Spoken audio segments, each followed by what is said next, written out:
Okay, I think I'm live. Awesome. We've done these Facebook Lives a couple of times, and I still really enjoy them. They're just not old yet. They're so much fun. And today, we're going to talk specifically about summer weddings, which I'm really excited about. I'm going to let a couple of people show up and see if they want to come check out what we have to say about summer weddings today. Should be really fun.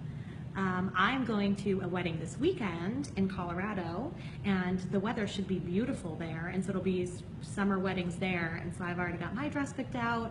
Great inspiration for what's to come.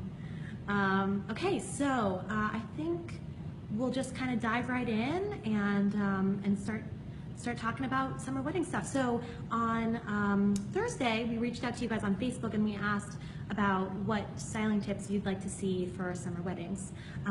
That's when I say summer weddings, I just mean weddings that happen in the summer and what you should wear to them.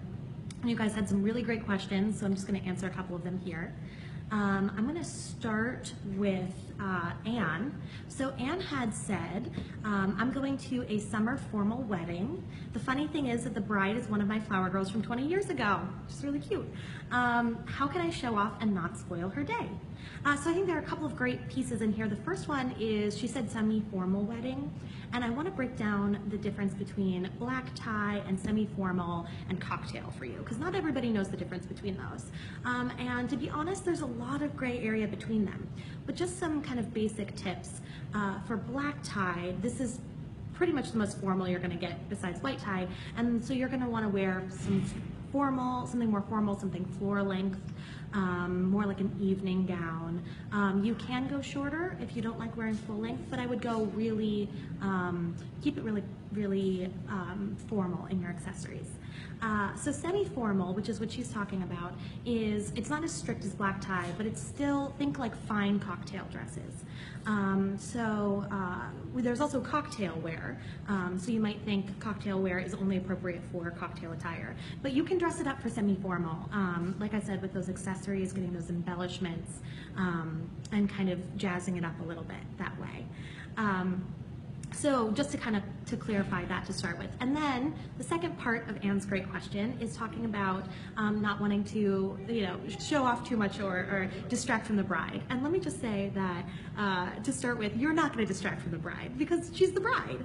And that's the beautiful thing about it, is that all eyes will be on her no matter what you do for the most part. But if you are looking to, really look your best without maybe standing out too much, from the crowd, that is, maybe you want to look really gorgeous in your individual pictures, but you don't want to be, sticking out in the reception. Some tips for you. First would be, this is a little bit of joke, but I'm pretty serious too. Just don't wear white or ivory or cream or whatever it is that the bride's wearing. If she's a more unconventional bride and she's wearing red, try to avoid red. Same with bridesmaids dresses. This is one that people kind of forget about, is the bridesmaids dresses, but you want to try to avoid whatever color they're wearing, so you don't accidentally get mistaken for the bridal party. But generally speaking, just dress for your comfort while following the dress codes. So find the fit that kind of is going to fit in with the rest of the population there, but make yourself feel the best you can, and that's the right fit. That's finding great colors. That's just making yourself feel great, but fitting in with the rest of the wedding. So thanks for that question, Anne. I also have a question from Diana here, and Diana is asking how to dress for indoor and outdoor weddings, like if the wedding takes place outdoors and then you transition indoors for the reception. And she specifically says that shoes are a pain here, and I completely understand that struggle. It's really tough to dress for competing weather and shoes getting stuck in the grass, so I've got some good tips. My first one would be, for shoes, try wedges. Wedges are great because they give you that nice heel, but you don't sink into the grass if you're in an outdoor wedding. You don't have to worry about like tripping over rocks or whatever, because you've got that nice flat base. If you want the height, I would definitely say wedges are great for summer. If you're gonna go with flats, I would say go with an embellished flat. That way it gets it a little bit dressy, it kind of keeps it in that nice wedding feel, but if heels are not your thing, that's a great way to transition from indoors or outdoors. Or keep a pair of flats or flip-flops in your bag to transition into when you are dancing the night away. And then she talked about indoor and outdoor weddings, and so layering. Layering can be a thing. You don't maybe want to haul a coat around with you or a bulky sweater, so try a wrap, something that you can kind of drape over your shoulders, keep yourself nice and warm if it's a little chilly outside, but then you can fold it right up, put it right in your bag, forget about it while you're dancing and having fun in the section where it might be a little warmer indoors. So thank you for that question. I think that's a big one. I think that's always kind of a wedding struggle, and those are what I do in my wedding tips. So we next have a question here from Deborah, and Deborah wants to know what the best colors / styles are to wear when you're over 50 attending a wedding. Now, for the most part, dressing your age, I think it's all about comfort. I don't think there are hard and fast rules. When you turn a certain age, you have to stop wearing certain things. I don't follow those rules. I think those are, those are kind of made up. So, but I think the important part is dressing for your comfort and dressing for your confidence. So that way, whatever it is you're wearing to this wedding, you feel good about it. You're not worried about your outfit. You're just having fun. So I would say find the silhouette and color palette that works best for you, whether that's fit and flare, whether that's jewel tones, whatever it is that makes you feel good, and find something in that. I do say, though, in general, when you look at red tones and blue-green tones, they tend to be like universally flattering. They look good on everybody. They really bring out the rosiness in your skin. So that's kind of a great go-to if you're not sure what kind of color palette you would like to wear.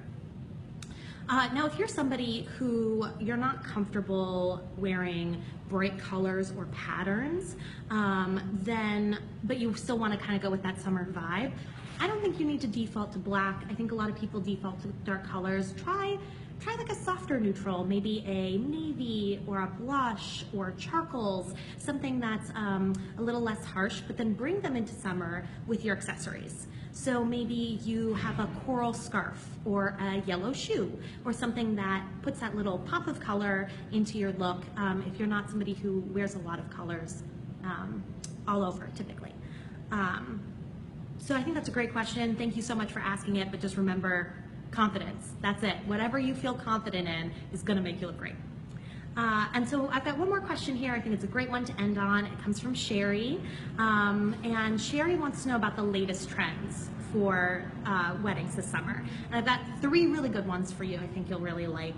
The first one is pattern mixing. So we've talked about this a little bit on the site before, but right now we see stripes and florals being paired together everywhere. So if you like prints, this is absolutely a trend you have to try out. We have a collection on the site of stripes and florals, but you can do it with different scale stripes, different scale flower patterns that you pair together, different florals. It's really fun. It's really a fun way to make a statement, especially if the wedding is more casual. Another one that we're seeing a lot this summer is off the shoulder. So if you're somebody that likes to show off a little bit of skin while keeping it classy, this is a really good way to do it. You can do a full off the shoulder, you can do a one shoulder, you can do a cold shoulder where you just get that little peak of skin. But we're really seeing this all over right now, and it's great for the summer because it's hot and you want to stay cool, and it's a great way to do it.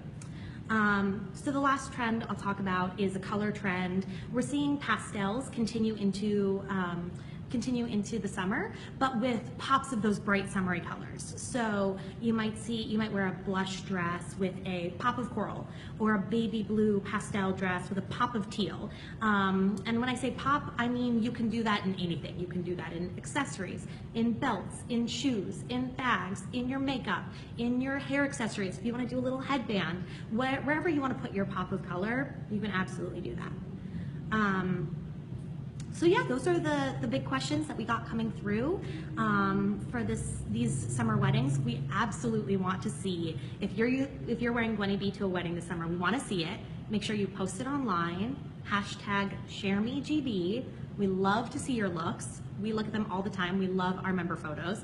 Please send them in, and you might see yourself featured on the blog or somewhere else around the site. So yeah, this has been great. This Facebook Live has been awesome. We definitely have more coming up, so keep your eye out. We'll do things from, more about styling tips, kind of like this. Maybe we'll have some interviews, maybe some showroom visits, some behind the scenes stuff. Lots of great content coming. Please keep your eye out. Thank you so much for watching, and hope you enjoy your summer weddings.